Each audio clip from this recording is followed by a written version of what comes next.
سے ہم گزر رہے ہیں، یقیناً سب لوگ اس سے فائدہ اٹھا رہے ہوں گے۔ اس کی برکتیں،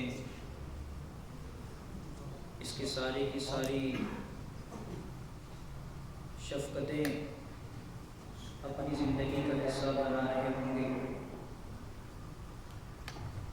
میرے دوستوں، میرے بھائیوں، یہ رمضان المبارک کا عظیم مہینہ جہاں شہر التقویٰ ہے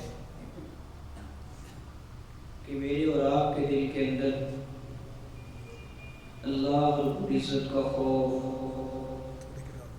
اللہ رب العزت کا ڈر، خشیت الہی باللہیت بیٹھ جائے۔ جس طرح یہ رمضان المبارک کا عظیم مہینہ میری اور آپ کی تربیت کی ورکشاپ ہے،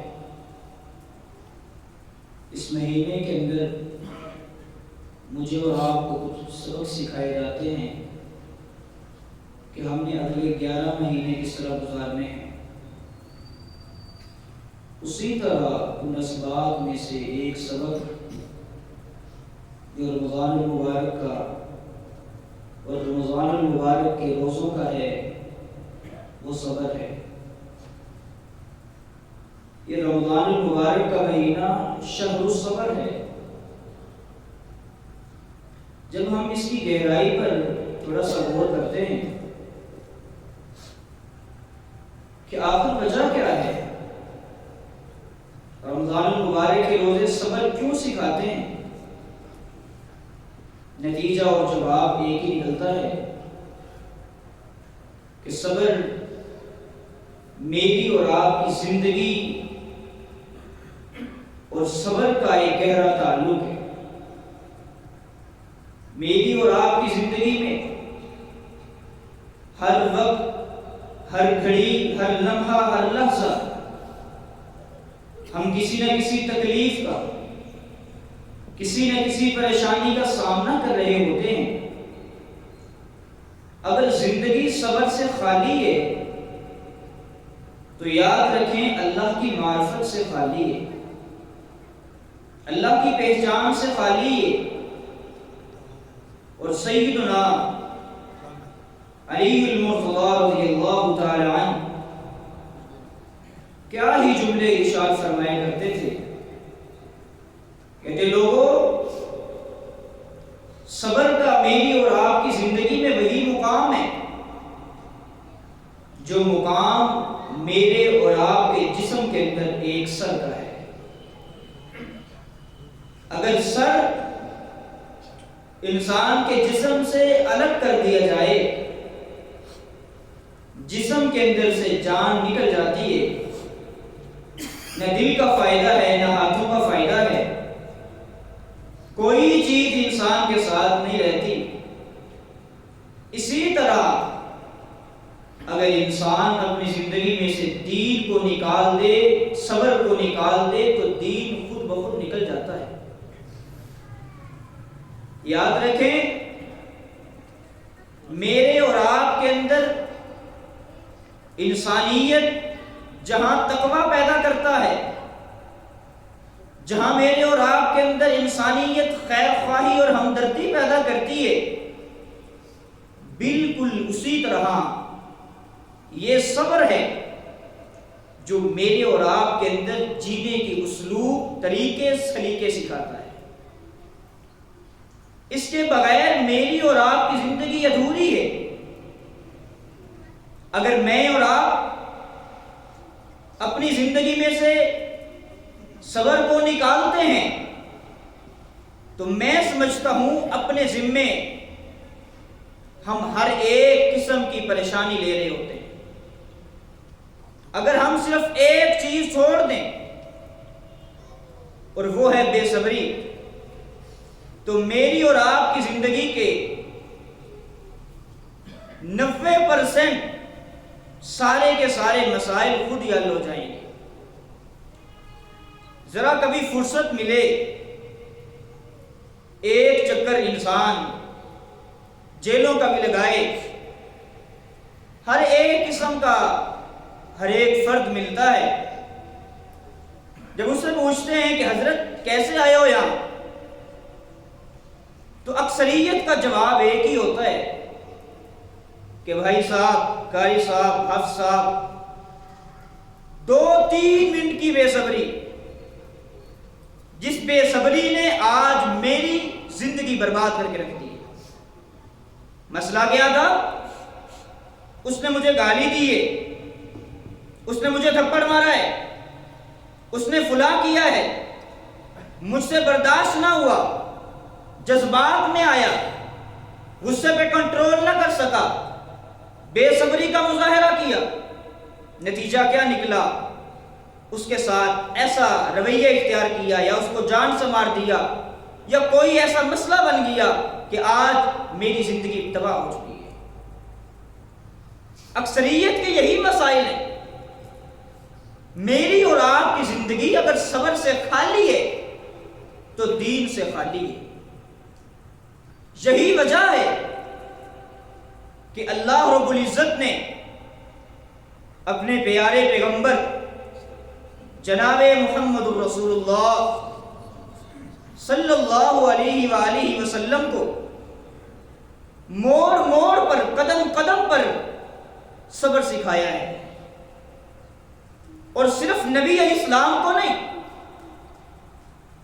ہم جس نبی کی زندگی کو کھولتے ہیں، پڑھتے ہیں، دیکھتے ہیں، جن کا ہمیں علم ہے اور جن کا علم نہیں ہے، ہر ایک نبی کی زندگی ہمیں صبر سے عبارت نظر آتی ہے.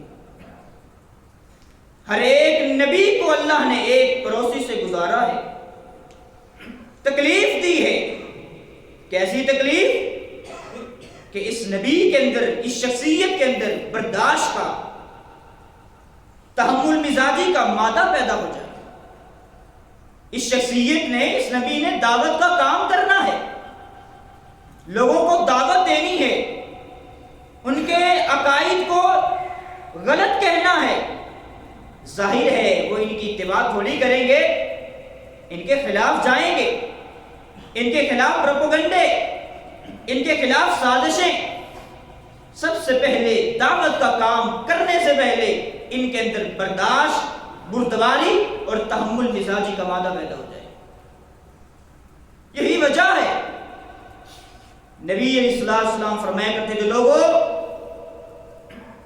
مجھ سے پہلے جتنے انبیاء گزرے، مجھ سمیت ہر ایک نبی نے بکریوں کو چرایا ہے. صحابہ کرام نے کہا، اللہ کے نبی آپ نے بھی بکریوں کو چرایا ہے؟ فرمایا جی ہاں، میں نے بھی مکہ والوں کی بکریوں کو چرایا ہے. آپ دیکھیں، بکری ایک شاطر جانور ہے، اس کو کنٹرول کرنا ایک انتہائی مشکل کام ہے. ایک کو کنٹرول کرتا ہے تو دوسری نکل جاتی ہے، دوسری کو کنٹرول کرتے ہیں تو تیسری نکل جاتی ہے. ان سب کو ہینڈل کرنا، ان سب پہ کنٹرول کرنا انتہائی مشکل کام ہے. اگر انسان یہاں بے صبری کا مظاہرہ کرے گا تو ہر روز 3-4 تو مار دے گا. ہر ایک نبی کو اللہ نے اس پروسیس سے گزارا ہے. کیوں؟ ان کے اندر صبر آ جائے، تحمل مزاجی آ جائے. کیونکہ دعوت تحمل مزاجی کے بغیر، برداشت کے مادے کے بغیر نہیں کی جا سکتی. آپ سیدنا ابراہیم علیہ السلام کی زندگی کو کھول کے دیکھ لیں، ساری کی ساری زندگی صبر سے عبارت ہے. اللہ کے اس عظیم مجاہد نے زندگی کے کس موڑ پر صبر نہیں کیا، زندگی کے کس موڑ پر ہمیں جینے کا سلیقہ نہیں سکھایا. دعوت کا میدان ہو، اپنے بھی دشمن ہو گئے ہیں، پرائے بھی دشمن ہو چکے ہیں. سگا باپ کہتا ہے لوگو اس کو پکڑو، اس کو آگ میں ڈال دو، یہ جل کے راکھ بھی ہو جائے تو مجھے فرق نہیں پڑتا. سیدنا ابراہیم علیہ السلام کو آگ میں ڈال دیا گیا، صبر کیا. صبر کا بدل اللہ نے کیا دیا ہے؟ دنیا والوں کی سازشیں، سارے کے سارے پروپیگنڈے ان کے پاس وسائل ہونے کے باوجود، اسباب ہونے کے باوجود اللہ نے ناکام بنا دیا۔ سیدنا ابراہیم علیہ السلام زندگی کے ایک عظیم اسٹیج پر ہیں، ایک عظیم حصے میں ہیں۔ اللہ نے سیدنا ابراہیم علیہ السلام کو اولاد جیسی نعمت سے نوازا ہے۔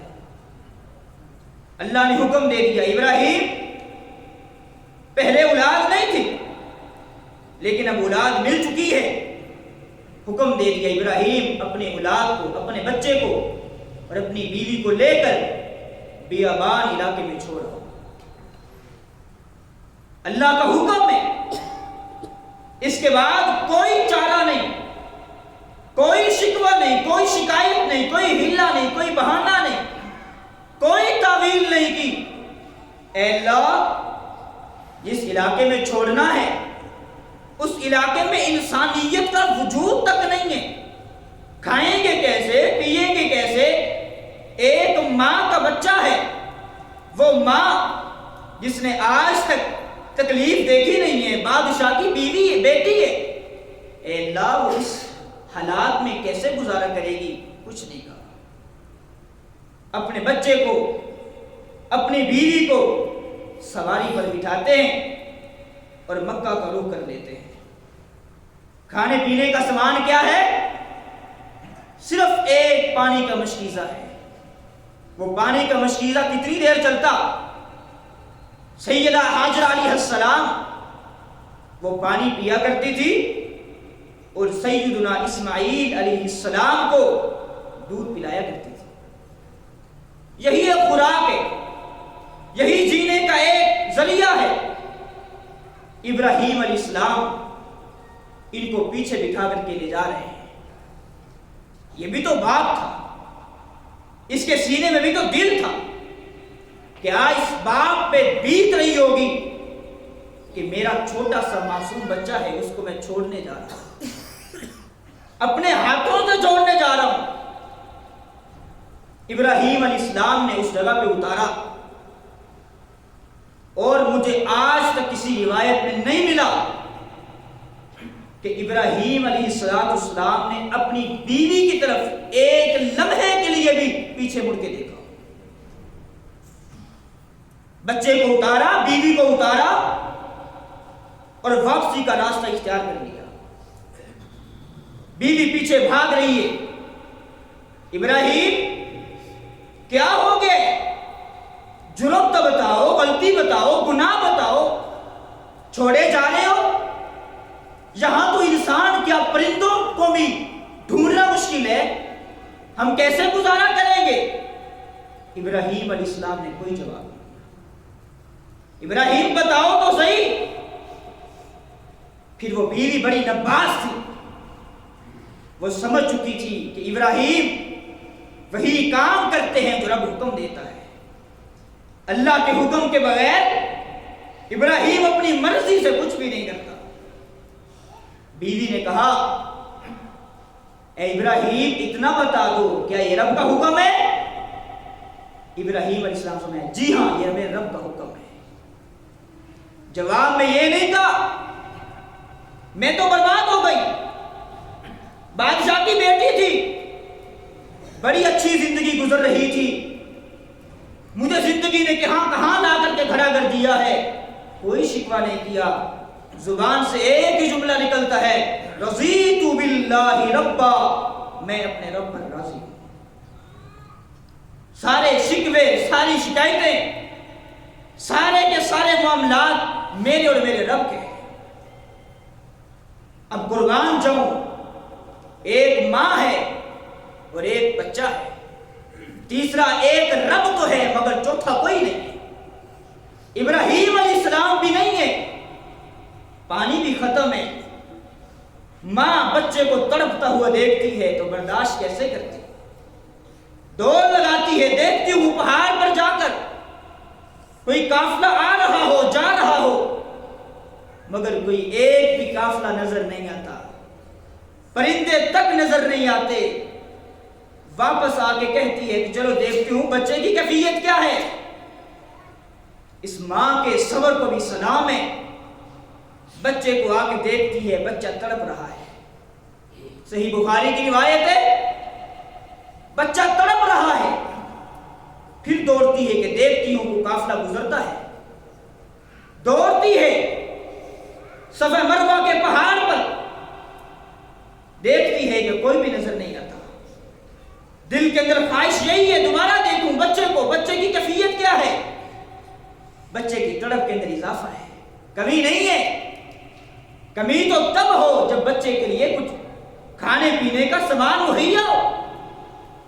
قربان جائیں، جب اللہ نے سیدہ ہاجرہ کے اس صبر کو دیکھا، تکلیف میں ہے، خاوند کے خلاف کوئی شکوہ نہیں ہے، کوئی شکایت نہیں ہے، اپنی زبان سے کوئی ناشکری کا جملہ نہیں ہے کہ میرا خاوند ایسا، میرا خاوند ایسا، کہاں چھوڑ کے چلا گیا ہے، اس کے ساتھ رہنا مہنگا پڑ گیا.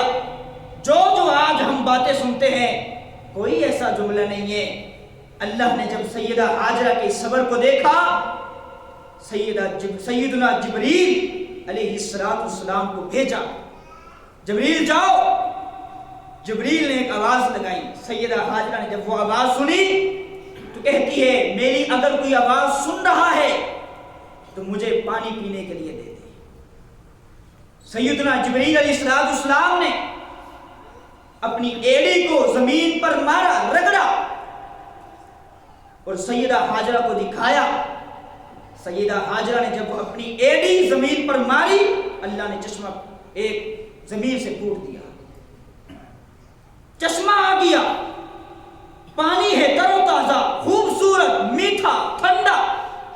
گرمی کی شدت والے ماحول میں اللہ نے ٹھنڈا پانی جب عطا کیا، اور ایسا ٹھنڈا پانی عطا کیا، ایسا عظیم پانی عطا کیا کہ آج وہی پانی کائنات کا عظیم ترین پانی ہے.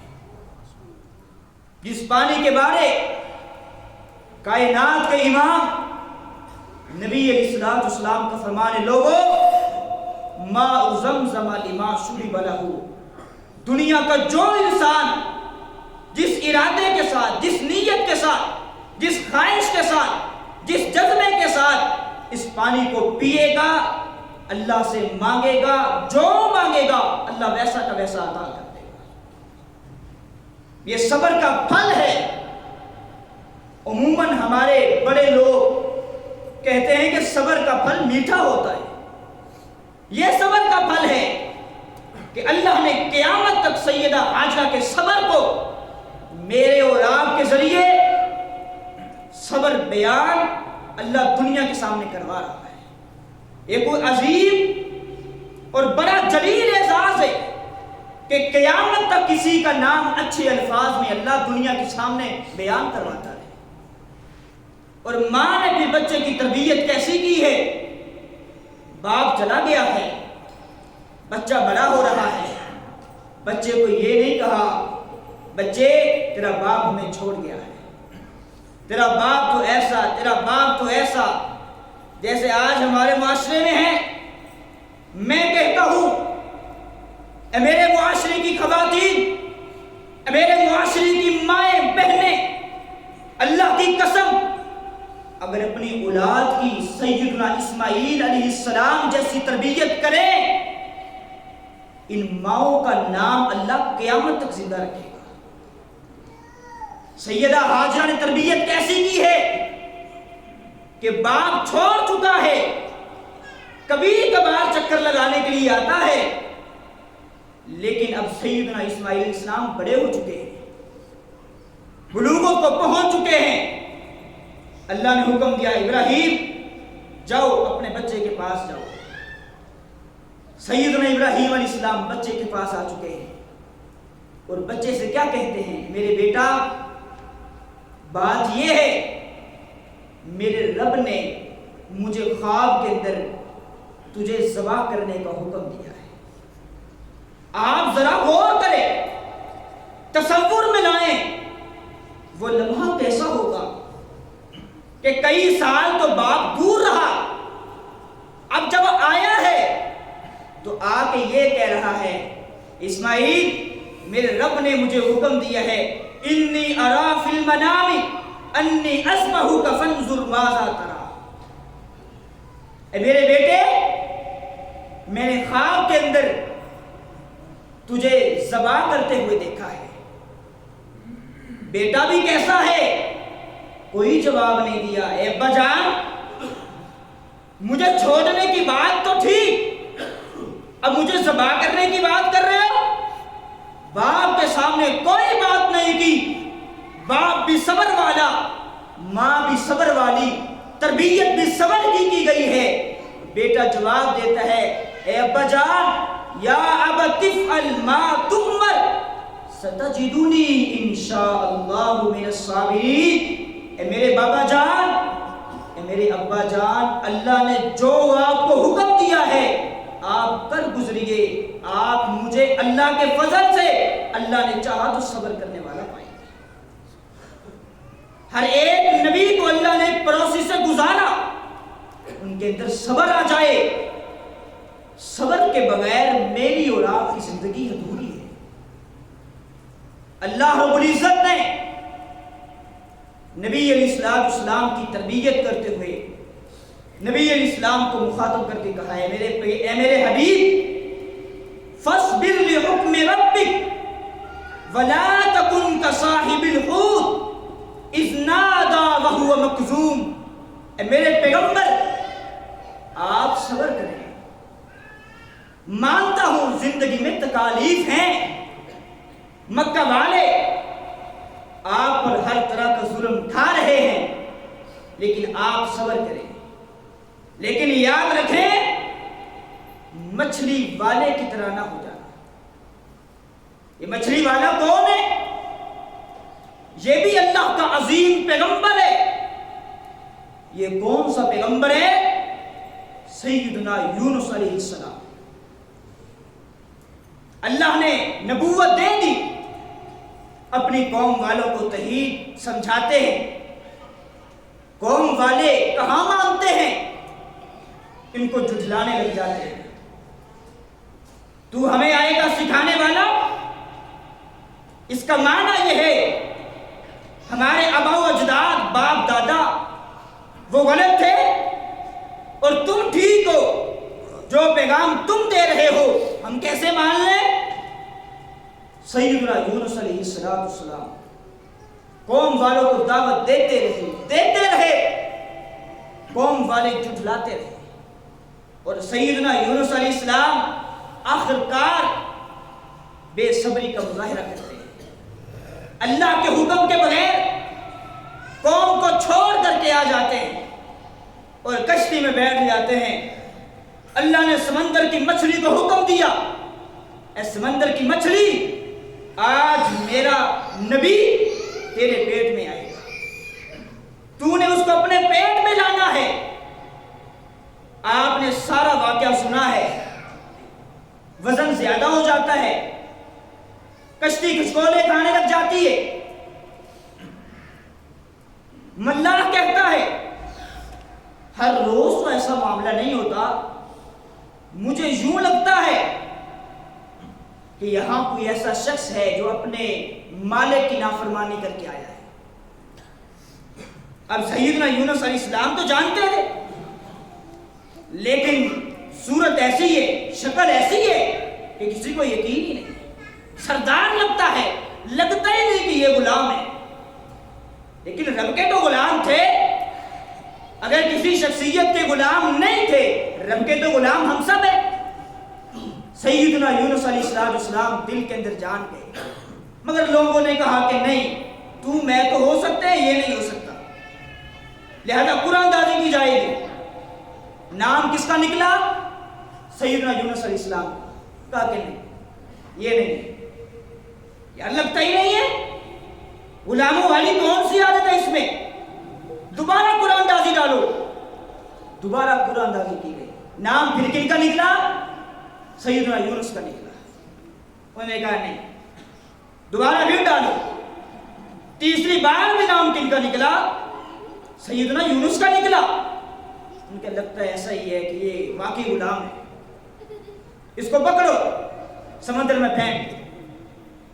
سیدنا یونس علیہ السلام کو سمندر میں پھینک دیا گیا. اللہ نے مچھلی کو حکم دے دیا تھا آج تو نے میرے نبی کو اپنے پیٹ میں لانا ہے. مچھلی نے منہ کھولا اور سیدنا یونس علیہ السلام باوجود اللہ کے عظیم پیغمبر ہونے کے مچھلی کے پیٹ میں چلے گئے. ایک الگ بحث ہے کہ ان کو باہر کیسے نکالا گیا, وہ کن الفاظ کی برکت سے باہر آئے, اللہ نے باہر ان کو کیوں نکالا, اور اگر وہ کام نہ کرتے اللہ کہتا ہے میں قیامت تک نہ نکالتا, وہ ایک بحث الگ ہے. لیکن وقت کے عظیم پیغمبر ہے, بے صبری کا مظاہرہ کیا ہے. اللہ نے فوراً اپنے پیغمبر کو یہ تربیت دی ہے, اے میرے پیغمبر یونس میرے حکم کے بغیر قدم نہیں اٹھانا. بے صبری کا مظاہرہ کرو گے زندگی اسی طرح ہو جائے گی. اس لیے اپنی زندگی کے ہر موڑ پر, ہر قدم پر بے صبری کو چھوڑ دیجیے. یہ جذبات یہ مجھے اور آپ کو تباہ کر دیتے ہیں. فیصلے میں کوتاہی ہو جاتی ہے, معاملات میں کوتاہی ہو جاتی ہے. یہ کب ہوتا ہے؟ جب ہم عقل سے کام نہیں لیتے, جذبات سے کام لیتے ہیں, بے صبری سے کام لیتے ہیں. نبی علیہ السلام کی تربیت اللہ نے شروع کی, اے میرے پیغمبر وَلَقَدْ كُذِّبَتْ رُسُلٌ مِّن قَبْلِكَ, اے میرے پیغمبر آپ سے پہلے جتنے انبیاء گزرے آپ کوئی انوکھے نہیں ہیں کہ آپ کے ساتھ یہ حشر ہو رہا ہے. آپ کی قوم آپ کو جھٹلا رہی ہے, تکلیفیں دے رہی ہے. یہ آپ کے ساتھ خاص نہیں ہے, آپ سے پہلے جتنے انبیاء گزر چکے ہیں ہر ایک نبی کے ساتھ اس کی قوم نے یہی سلوک کیا ہے. اے میرے پیغمبر, لیکن ان پیغمبروں نے کیا کیا تھا؟ انہوں نے فقط ایک کام کیا تھا. ان کی قوم والوں نے روحانی تکلیف دی تو بھی, جسمانی تکلیف دی تو بھی, ان نبیوں نے ایک کام کیا تھا, وہ کام صبر تھا. آپ صبر کریں حتی اتانا نصر اللہ, اس وقت تک صبر کریں جب تک ہماری مدد نہ آ جائے. اس کا معنی یہ ہے انسان تکلیف میں آ جائے, پریشانی میں آ جائے, کسی مصیبت میں آ جائے, اگر وہ صبر کرتا ہے, صبر کا نتیجہ بھلے جلدی ہو بھلے لیٹ ہو ایک ہی ہے, وہ نتیجہ اللہ کی مدد ہے. یہ زندگی کے ہر موڑ پر, ہر قدم پر ہمیں سمجھنا چاہیے اگر صبر کریں گے تو اللہ کی مدد آئے گی, اگر بے صبری کریں گے تو اللہ کے خلاف جائیں گے, اللہ کے خلاف جائیں گے, دنیا برباد ہو جائے گی, آخرت بھی برباد ہو جائے گی. آپ دیکھیں صبر کا نتیجہ اللہ کی مدد. سیدنا ایوب علیہ السلام کی زندگی کو اٹھائیں. آج ہم کسی کو دیکھتے ہیں نا جی, وہ تکلیف کی زد میں ہے, پریشانی کی انتہا میں ہے اور صبر کر رہا ہے. ہماری زبان سے بے ساختہ جملہ نکلتا ہے, یار تو صبر ایوب کو لے کے بیٹھا ہے. یہ ایک مثال بن چکا ہے. سیدنا ایوب علیہ السلام کا صبر وہ مثال کیوں بنا ہے؟ رہتی دنیا تک ان کے صبر کو بیان کیا جاتا رہے گا. وجہ کیا ہے؟ وجہ یہ ہے ان کے دل میں اخلاص تھا اور تکلیفوں میں انہوں نے صبر کیا تھا. سب کچھ چھن چکا ہے, اللہ نے وافر بیٹے دیے, وافر بیٹیاں دی, وافر مال دیا, سب کچھ ایک جھٹکے میں اللہ نے ختم کر دیا.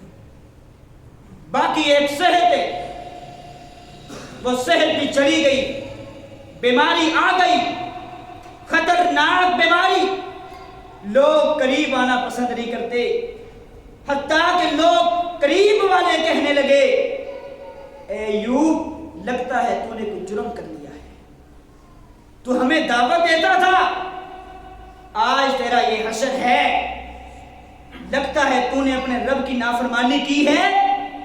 اور تیرے رب نے تجھے یہ سزا دی.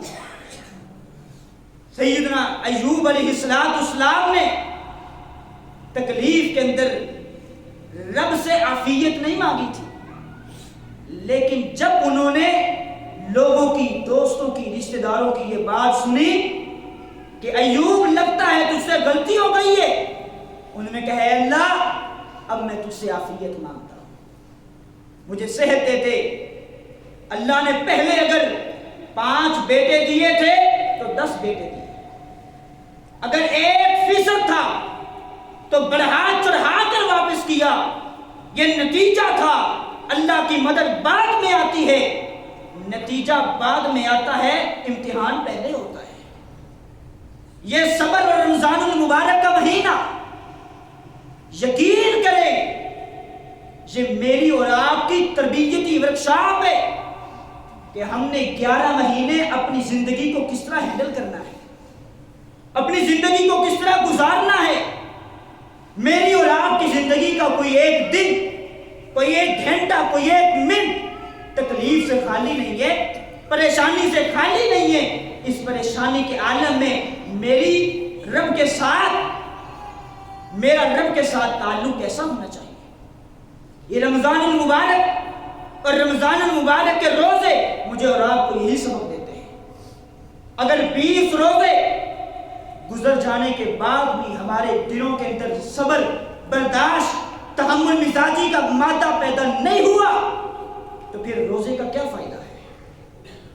ہم اس سبق سے خالی ہیں جس سبق کو سکھانے کے لیے یہ روزے ہم پر فرض کیے گئے ہیں.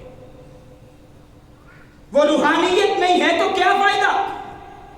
روحانیت بھی تب ملے گی، تقوی بھی تب ملے گا، صبر کی دولت بھی تب ملے گی. انسان کے دل میں احساس، ہمدردی، خیر خواہی کا جذبہ بھی تب آئے گا جب انسان خود غور و فکر کرے گا کہ یار میں یوں کر رہا ہوں، یہ اس وقت مجھے تکلیف ہے، مجھے بھوک نے ستایا ہوا ہے، مجھے پیاس نے ستایا ہوا ہے، میں اس کو برداشت کر رہا ہوں. جس طرح بھوک کو برداشت کر رہا ہوں، نفسانی خواہشات کو برداشت کر رہا ہوں، میں نے تکالیف پر بھی اپنی زبان کو قابو میں رکھنا ہے.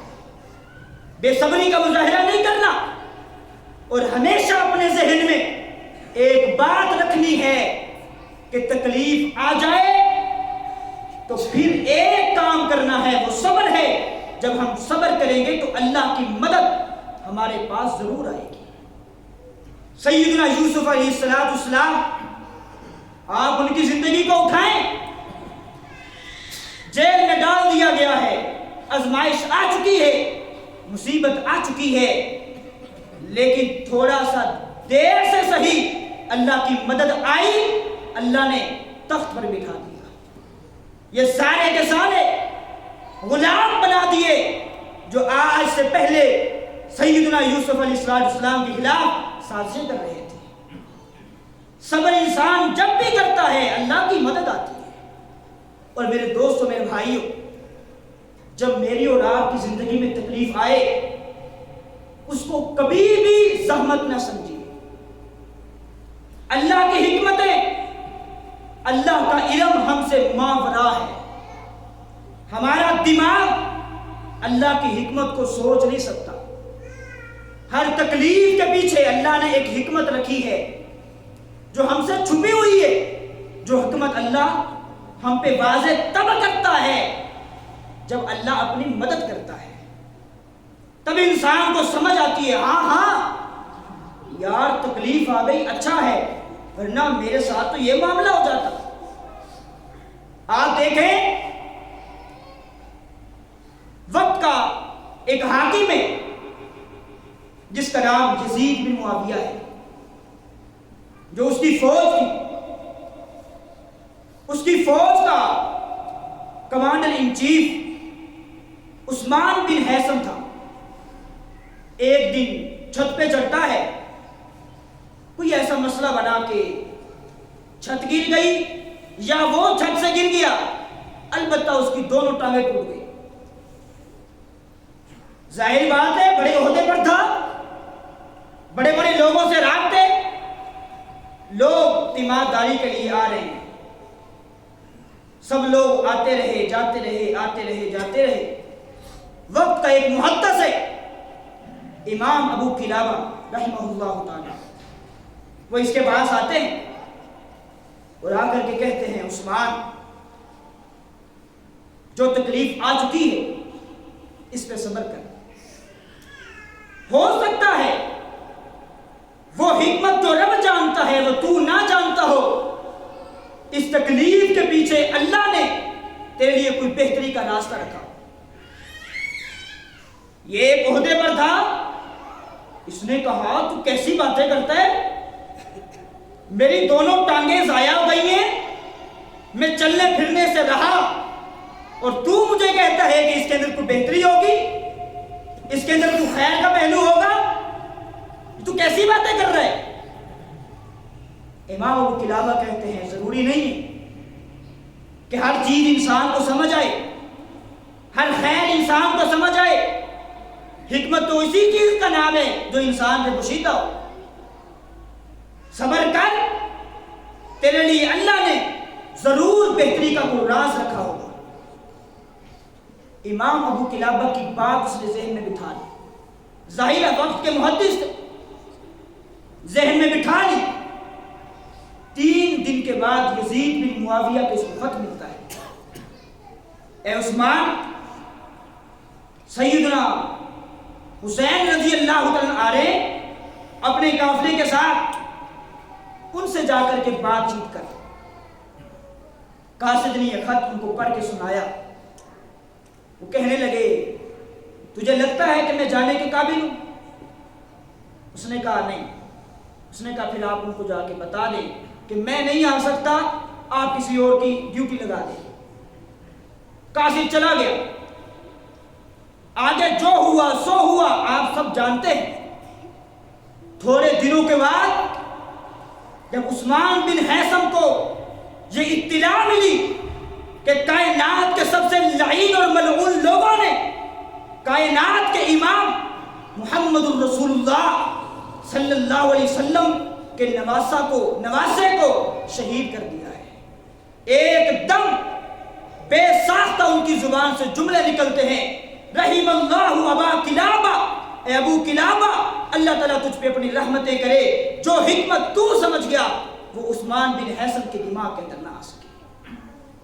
میری ٹانگیں ٹوٹ جانا، ضائع ہو جانا یہ مجھے گوارا تھا، لیکن نواسے رسول کے قتل کے اندر میرا شریک ہونا یہ کائنات کا میرے لیے سب سے بڑا خسارہ تھا۔ آج علم العلماء پہ لعنتیں تو ہو رہی ہیں، ہوتی آئی ہیں، ہوتی رہے گی، مگر عثمان بن حیثم کو اللہ نے کائنات کی لعنتوں سے بچا لیا ہے۔ تکلیف آئی ہے، مگر تکلیف آ جانے کے بعد انسان مثبت ذہن رکھے کہ ہو سکتا ہے اس تکلیف کے اندر اللہ نے میرے لیے آسانیوں کے راستے کھولے، ہو سکتا ہے اللہ نے مجھے بڑے حادثے سے بچا لیا ہو سکتا ہے اللہ نے مجھے اپنی ناراضگی سے بچا لیا ہو۔ ہمیشہ منفی پہلو کی طرف نہ جایا کرے۔ اللہ نے ہر چیز دے دی ہے، ہر ایک نعمت سے نواز دیا ہے، اللہ نے انسان کی کیفیت کو بیان کیا ہے۔ اللہ فرماتا ہے انسان کو جب میں آزماتا ہوں نا، اس کو دنیا کی ہر آسائش دے دیتا ہوں، اس کے پاس دنیا کے ہر وسائل ہے، ساری کی ساری سہولتیں، اس کو تنگی نہیں ہوتی۔ فَأَمَّا الْإِنسَانُ إِذَا مَا ابْتَلَاهُ رَبُّهُ فَأَكْرَمَهُ وَنَعَّمَهُ، تو کہتا ہے میرے رب نے تو مجھے عزتوں سے نواز دیا ہے۔ یہ مال سے نوازنے کی بات ہے، جب میں انسان کو نوازتا ہوں اور اس پہ اس کا رزق تنگ کر دیتا ہوں، اس کو تکلیفیں آتی ہیں، بیماری آ جاتی ہے، تو کہتا ہے میرے رب نے تو میری توہین کی ہے۔ وَأَمَّا إِذَا مَا ابْتَلَاهُ فَقَدَرَ عَلَيْهِ رِزْقَهُ فَيَقُولُ رَبِّي أَهَانَنِ، میرے رب نے پہلے میری عزت کی تھی، مجھے مال سے نوازا تھا، اب مال چھین لیا ہے، اس کا معنی یہ ہے میرے رب نے میری اہانت اور میری تذلیل کی ہے۔ یہ اللہ نے انسان کی کیفیت کو بیان کیا ہے۔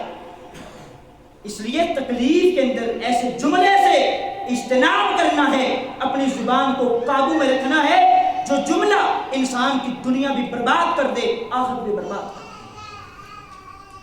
ہمیشہ تکلیف کے اندر ایک دعا پڑھنی ہے، جو نبی علیہ السلام نے ہمیں تکلیف کے اندر دعا پڑھنے کا ایک سلیقہ سکھایا ہے، تکلیف کو دور کرنے کا، اور اللہ سے تکلیف دور ہونے کے بعد بہتری مانگنے کا جو سلیقہ سکھایا ہے، اسی کو اپنائیں۔ وہ کیا ہے؟